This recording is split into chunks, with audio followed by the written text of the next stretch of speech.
ठीक है, तो इस तरह अब हम देखते हैं कि मेजर चेंजेस कौन कौन से इसमें आती हैं।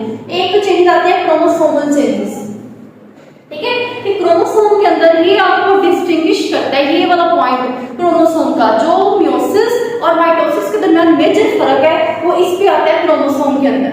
तो इसमें क्या होता है क्रोमोसोमल चेंजेस में, क्रोमैटिन जो होता है वो कंडेंस करके क्या बनाता है, क्रोमोसोम बनाता है। जितना भी क्रोमैटिन है वो कंडेंस करेगा और क्या बना देगा, क्रोमैटिन बनाएगा, क्रोमोसोम बन जाएंगे। उसके बाद इसके अंदर एक बात है कि साइनेप्सिस होती है। साइनेप्सिस के बाद इसके अंदर क्या, स्मेटा फॉर्मेशन होती है, और तीसरी बात इसके अंदर होती है क्रॉसिंग ओवर।